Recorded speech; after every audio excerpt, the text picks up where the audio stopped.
Ce programme est financé par les amis et partenaires du ministère de Joyce Meyer. Dieu est un Dieu de justice et cela signifie qu'il répare toujours les mauvaises choses.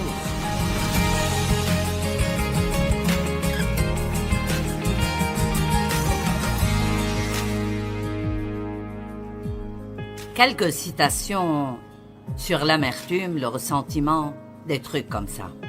Les faibles ne peuvent jamais pardonner, parce que le pardon est un attribut des forts. Ça prend beaucoup de force pour pouvoir pardonner à quelqu'un et faire confiance à Dieu pour faire ce que seul Dieu peut faire. J'ai dit hier qu'après que quelqu'un vous blesse, ne les laissez pas continuer à vous faire du mal en vous accrochant continuellement à ce qu'ils vous ont fait et à les haïr. J'aime ceci, l'auteur de cette citation est inconnu. Pardonnez, non parce que vos ennemis méritent le pardon, mais parce que vous méritez la paix. N'est-ce pas bon? Voici une histoire. Un jour, deux prêtres marchaient à la campagne. Ils allaient vers un autre village pour aider à récolter les cultures. Comme ils marchaient, ils ont vu une vieille dame assise sur la rive de la rivière. Elle était contrariée parce qu'il n'y avait pas de pont et elle ne pouvait pas traverser. Le premier prêtre a gentiment offert « Nous vous porterons jusqu'à l'autre côté. »« Merci, dit-elle, acceptant leur aide. » Donc, ils se sont tenus les mains, l'ont porté à deux et l'ont aidé à passer la rivière. Quand ils sont arrivés de l'autre côté, ils l'ont posé et ont continué leur chemin. Après un bout de temps, le deuxième prêtre a commencé à se plaindre. « Regarde mes habits, a-t-il dit, ils sont sales parce qu'on a porté cette femme. J'ai mal au dos à cause de cela. Je sens qu'il me fait de plus en plus mal. » Le premier prêtre a juste souri et a acquiescé. Quelques kilomètres plus loin, le prêtre s'est plaint de nouveau. « J'ai vraiment mal au dos. C'est parce que nous devions porter cette femme de l'autre côté de la rivière. Je ne peux pas aller plus loin à cause de la douleur. » Le premier prêtre a regardé son partenaire qui se plaignait et a dit « T'es-tu demandé pourquoi je ne me plains pas ?» Il a dit « Ton dos te fait mal parce que tu portes toujours la femme. Mais je l'ai posée il y a 5 kilomètres. » Maintenant, ne manquez pas ce que j'ai dit. Vous avez mal. Allez, il y a des gens ici aujourd'hui qui souffrent et qui continuent à souffrir depuis très très longtemps. Certains d'entre vous à cause de quelque chose qui vous est arrivé dans votre enfance. Et c'est parce que vous avez refusé de lâcher prise. Et il est temps de déposer cela. Amen. Qui était ici hier soir et a appris quelque chose? D'accord. Nous appelons cela blessé, mais pas amer. Tout le monde dans la vie aura de la peine. Je me fiche de qui vous êtes, de vos antécédents. Vous avez déjà été blessé. Vous allez être blessé à nouveau. Mais la bonne nouvelle est que le grand guérisseur vit à l'intérieur de nous en tant que croyant en Jésus-Christ. J'ai été blessé dans mon enfance. J'ai été abusé par mon père, mes deux oncles et mon grand-père. Et j'ai épousé le premier homme que j'ai rencontré. À l'âge de 18 ans, je me suis mariée et c'était une chose vraiment stupide à faire, car il était dans un état pire que le mien. Et vous savez, bien souvent, les blessés épousent d'autres blessés, puis ils se blessent continuellement, et je l'ai fait par désespoir. Je pensais que personne ne voudrait jamais de moi, donc j'ai épousé le premier venu. Et c'est une tendance, quand vous avez peur de la solitude, vous allez prendre quelque chose même si vous savez que ce ne sera pas la bonne chose. Amen? Oui, prêche. Amen. Et puis vous découvrez que quand vous l'avez, vous l'avez. Et donc, nous sommes restés mariés pendant 5 ans, mais c'était pathétique parce qu'il courait constamment après d'autres femmes, ne travaillait pas. Il était un escroc, un petit voleur, et il faisait des chèques erronés. Et vous savez, j'étais juste un gâchis. Et il me quittait tout le temps. Il m'a abandonné à Albuquerque, il m'a abandonné à Oakland, et j'ai dû emprunter de l'argent pour prendre un bus. Pourquoi est-ce que les femmes qui ont été blessées épouseraient quelqu'un comme ça, puis reviendraient à eux et continueraient? Allez, est-ce que vous m'entendez? Vous continuez à y revenir. Vous êtes mieux que cela. Et moi aussi. Mais vous devez vous défendre. Amen. Nous obtenons habituellement ce que nous acceptons dans la vie. Eh bien, j'ai eu un enfant à la fin de ce mariage. J'ai eu une fausse couche et puis j'ai eu un fils. Nous sommes restés mariés pendant 5 ans et ce garçon est né vers la fin de notre mariage et je l'ai appelé David. Ce n'était pas le nom de mon mari. En fait, je l'ai appelé après mon frère, mais j'ai ensuite rencontré Dave lorsque mon fils David avait 9 mois. Et Dave et moi sommes sortis 5 fois et il m'a demandé de l'épouser. Je dis toujours en plaisantant, mais c'est probablement vrai. Il a dû me demander avant de savoir ce qu'il obtiendrait, sinon il ne l'aurait jamais fait. Et j'ai eu, je veux dire, un tas de problèmes. Donc quand je me tiens ici et je vous dis que la parole de Dieu marche, et que cela vous changera, et que cela vous guérira, je ne vous le dis pas parce que je l'ai lu dans un livre. J'ai expérimenté le pouvoir de guérison de Dieu dans ma vie, mais je vais vous dire qu'il faudra plus que simplement prier pour être guéri. Nous prions, et souvent nous avons une idée fausse à propos de la prière. Nous pensons que lorsque nous prions, Dieu résout tout. Mais vous savez ce que je découvre de plus en plus, même dernièrement, quand nous prions, Dieu nous montre souvent ce que nous devons faire. Et je ne dis pas que Dieu ne travaille pas surnaturellement. Tout ce que nous ne pouvons pas faire, il le fera pour nous. Si nous ne faisons rien et attendons de Dieu qu'il fasse tout, rien ne se produira. Et si vous avez été gravement blessé, vous pouvez être complètement restauré et être guéri. Mais je ne vais certainement pas vous raconter une histoire tout à fait inventée. Ce ne sera pas facile. Cela prendra du temps. Vous devrez faire certaines choses que vous préférez ne pas faire, des choses que vous ne jugez pas justes, comme pardonner aux gens. Et peut-être même que Dieu vous demandera de bénir ces personnes.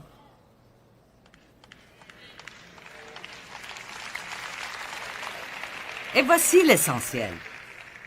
Si quelqu'un vous a maltraité, cela ne vous donne pas l'autorisation de le traiter mal.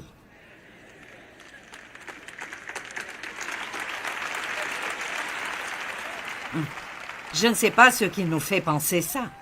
Dieu ne nous dit jamais de donner aux autres ce qu'ils nous ont donné. Il dit toujours de les traiter comme nous aimerions être traités. Et parfois, vous devrez bien traiter les autres pendant longtemps, avant qu'ils ne vous traitent correctement, et c'est très possible qu'ils ne changent jamais. Mais voici l'essentiel. Le nombre d'années que nous avons ici sur cette terre est si limité. Je ne pense pas que vous réalisez, quand vous avez 20 ans, combien l'âge de 60 et 70 arrivera vite. Amen. Vous savez, ma vie je l'ai presque toute vécue. Et donc, je vais accélérer les choses. Je vais rendre le diable encore plus fou ces dernières années que j'ai. Parce que, je veux dire, ce que Dieu a fait dans ma vie est absolument incroyable. Et je peux vous dire que ce serait en fait totalement impossible si c'était autre chose que Dieu.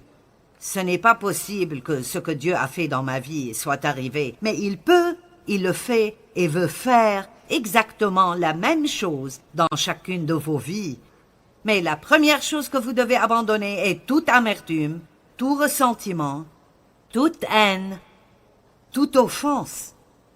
Vous devez abandonner cela, parce que, comme nous avons lu tout à l'heure avant de commencer le sermon, dans Marc 11, il dit que tout ce que nous demandons au nom de Jésus, en croyant que nous l'avons reçu, nous l'obtiendrons.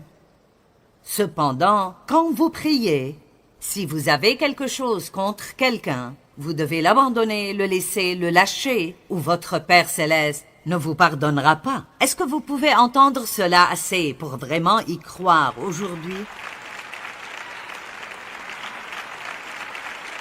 Est-ce que nous réalisons ce que cela veut dire? Que toute prière que je prie, si je la prie, sans pardon dans mon cœur, Dieu ne peut pas et ne va pas répondre à cette prière.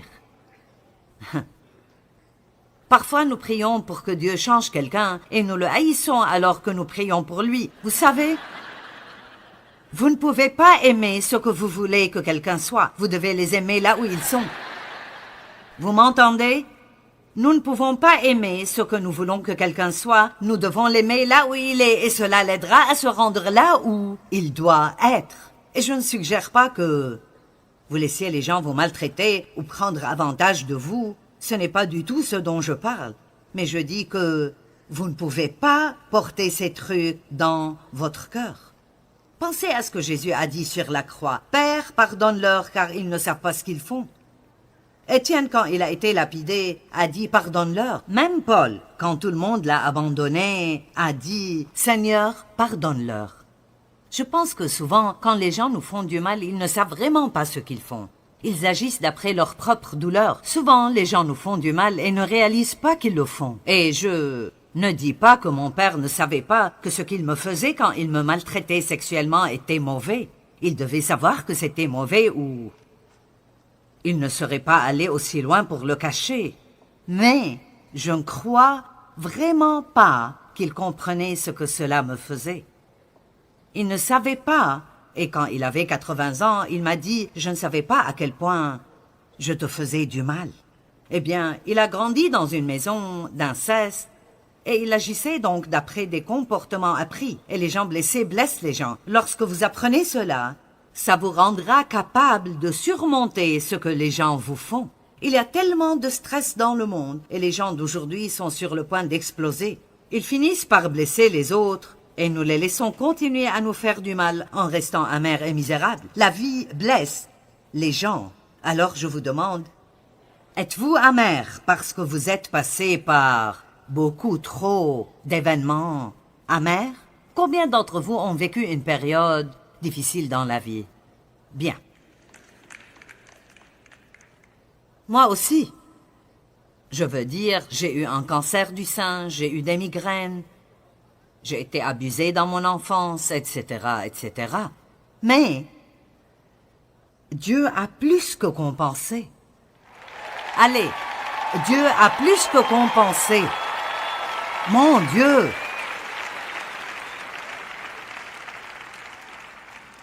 Laissez-moi vous dire quelque chose. La vie n'est pas juste, mais Dieu est juste. La vie n'est pas juste, mais Dieu est juste. Et le diable vous fera du mal autant qu'il pourra vous faire du mal, parce que, soyons honnêtes, il vous déteste. Il déteste quiconque aime Dieu parce qu'il déteste Dieu. Et au moment où vous déciderez de suivre Jésus, l'ennemi vous harcèlera à partir de ce moment-là. Vous aurez des pauses, Dieu merci, nous avons des pauses. Mais quand il tentait Jésus dans le désert pendant ces 40 jours et 40 nuits, l'histoire est dans Luc chapitre 4, il dit qu'après avoir terminé son cycle de tentation, est-ce que vous sentez parfois que les choses arrivent l'une après l'autre, vous savez?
Après avoir terminé son cycle de tentation, il est parti attendre un moment plus opportun.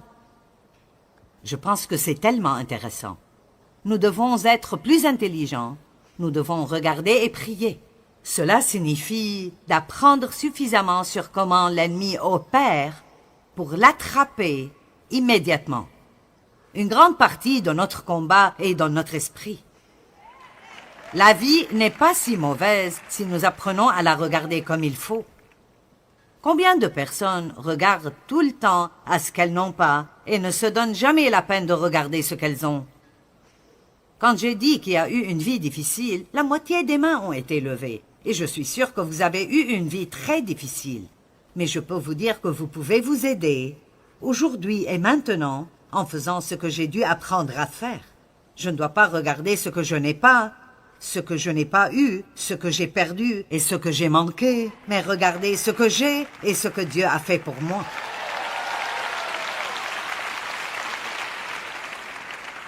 Je me demande encore parfois, je me suis demandé l'autre jour, ce que ce serait de vivre avec une mère et un père qui vous aiment vraiment.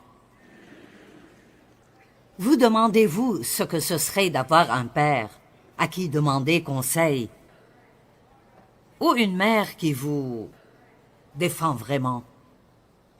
Je me demande ce que ce serait que d'avoir une sœur avec laquelle je pourrais sortir. Je me demande ce que ce serait de pouvoir vraiment être un enfant. On m'a volé mon enfance, je n'ai jamais été un enfant, mais... Vous savez quoi? Dieu m'a rendu mon enfance dans les dernières années de ma vie. Dieu est un Dieu de justice et cela signifie qu'il répare toujours les mauvaises choses. La vie n'est peut-être pas juste, mais écoutez maintenant, car si vous manquez cette phrase, vous manquez le tout. Si vous faites les choses à la manière de Dieu, c'est tout ce qui importe vraiment. Si vous faites les choses à la manière de Dieu, alors il vous rendra exponentiellement pour tout le mal qui vous est arrivé, si vous êtes prêt à faire les choses à la manière de Dieu. Et cela signifie que si vous êtes prêt à obéir à Dieu, que vous le voulez.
ou non, que vous pensiez que ce soit juste ou non, que ça vous plaise ou non, vous vous engagez à faire les choses à la manière de Dieu parce que vous croyez réellement que Dieu est plus intelligent que vous et que ses méthodes fonctionnent. Et jusqu'à ce que vous quittiez cette terre, avec l'aide de la grâce et de la miséricorde de Dieu, personne ne quittera d'ici en emportant avec lui son amertume et son manque de pardon, mais vous allez les laisser, les abandonner, les lâcher et commencer à vivre pleinement et à profiter de la vie. Amen. Oui.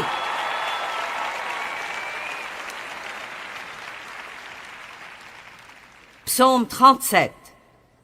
Les 10 premiers versets que nous allons lire.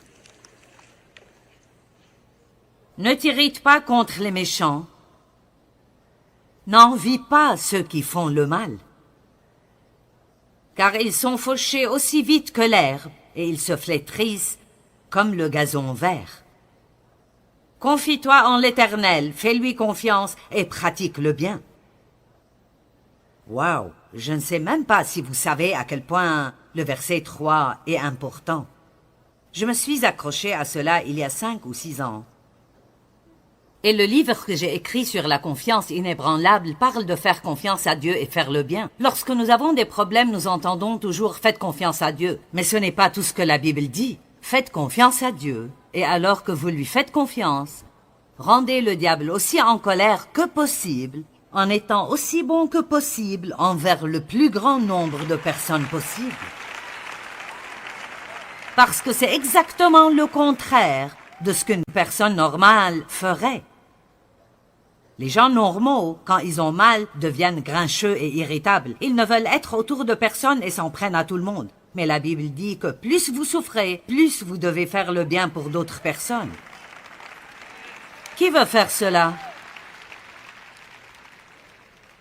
Nous surmontons le mal avec le bien, Romains 12, 21. C'est le secret spirituel le plus important et le plus puissant de la Bible.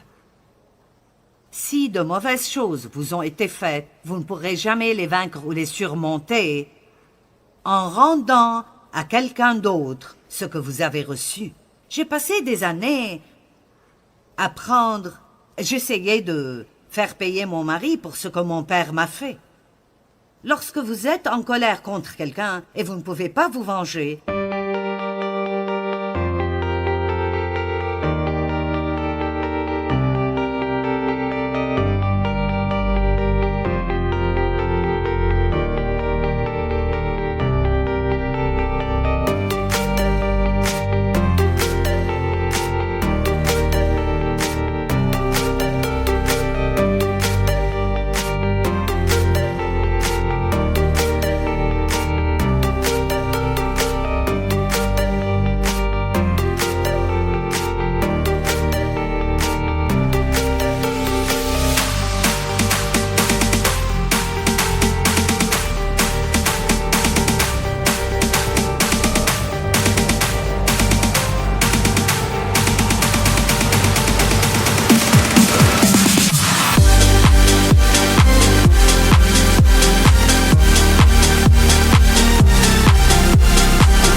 Vous vous en prenez aux gens dans votre vie.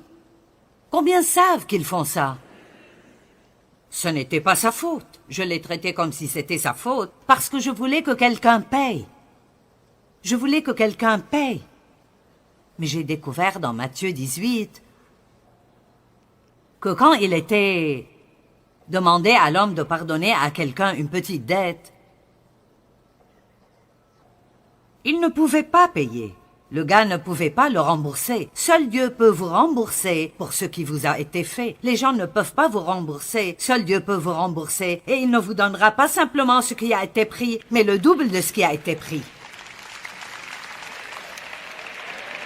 Si vous faites les choses à sa manière, faites confiance à Dieu et faites-le bien. Arrêtez de vous inquiéter de ce que tout le monde vous a fait et faites le plus de bien possible chaque jour de votre vie. Fais de l'Éternel tes délices et il te donnera ce que ton cœur désire. Recommande ton sort à l'Éternel, mets en lui ta confiance et il agira. Il fera paraître ta poursuite de la justice devant Dieu comme la lumière et ton droit comme le soleil à son midi. Garde le silence devant l'Éternel, attends-le patiemment et espère en lui. Ne t'irrite pas, ne te fâche pas et ne te dépite pas contre celui qui réussit dans ses voies, contre l'homme qui vient à bout de ses mauvais desseins. Laisse la colère et abandonne la fureur. Laisse la colère et abandonne la fureur. Ne t'irrite pas, ce serait mal faire.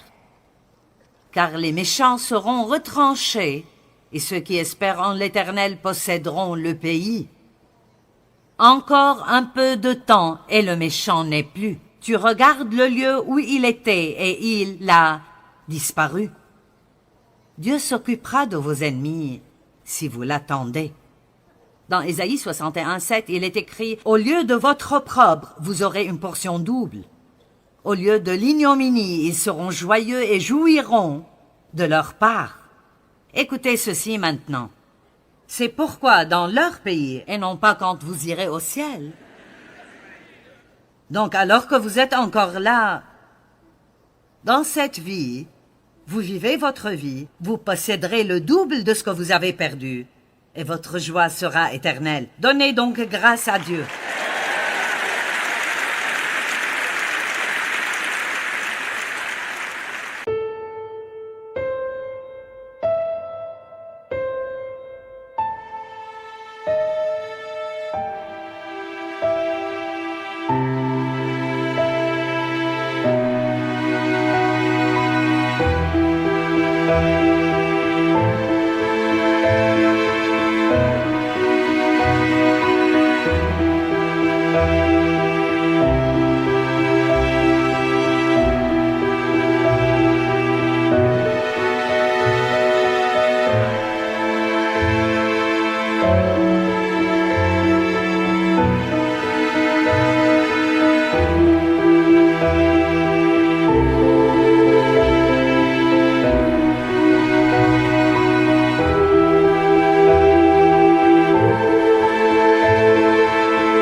Chaque fois que vous traitez vos ennemis comme Dieu vous dit de le faire, écoutez-moi, il y aura certainement une récompense dans votre vie.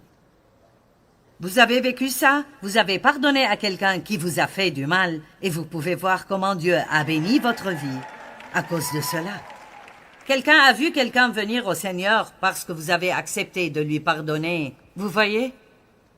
Mon père a été sauvé à l'âge de 83 ans, mais le diable ne l'a pas eu. Amen. Amen. La Bible dit dans Marc 4, 17 que beaucoup sont offensés par des ennuis. Ce sont des gens qui n'ont pas de racines profondes. Ils entendent la parole et l'acceptent jusqu'à ce qu'ils soient obligés de l'appliquer. Mon message n'est-il pas bon aujourd'hui? Il est tellement bon que vous applaudissez quand vous l'entendez. Je me demande à quel point il vous plaira cet après-midi si vous devez l'appliquer. C'est la vérité, ça nous plaît quand nous l'entendons. Mais il faut aussi l'appliquer dans notre vie. C'est là que la douleur commence. C'est là que ça nous touche. Oh, comme c'est facile de prêcher à tout le monde. La même chose pour moi. Je peux m'amuser à prêcher devant vous les gars ce week-end, hier soir, toute la journée. Mais laissez-moi vous dire, je rentre chez moi et il se passe quelque chose que je n'aime pas. Alors je vais devoir appliquer ce que j'ai prêché toute la journée. Et si vous pensez être testé, vous devriez voir ce qui m'arrive à moi. Notre douleur peut avoir un but si nous sommes obéissants et nous faisons tout ce que Dieu nous montre de faire. Et ce n'est pas uniquement pour notre bien, mais aussi pour le bien de ceux qui nous entourent. Laissez votre douleur devenir le gain de quelqu'un d'autre.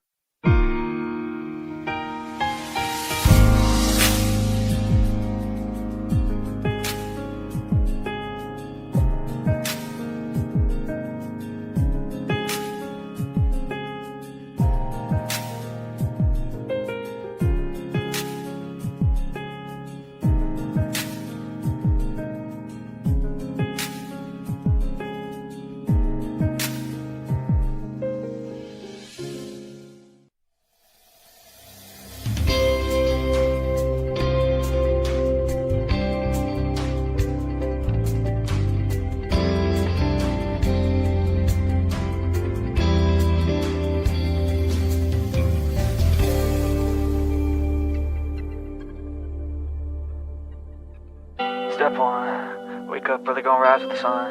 Step 2, get some good, some food in you. Step 3, think real hard about what you wanna be. Step 4, fuck everybody, just do your thing. Wake up, today's gonna be a good day. Wake up, today's gonna be a good day. Wake up, today's gonna be a good day. Wake up, today's gonna be a good day. Wake up, today's gonna be a good day. Wake up. Today's gonna be a good day. Wake up. Today's gonna be a good day. Wake up. Today's gonna be a good day. Yo, set your affirmations, aspirations.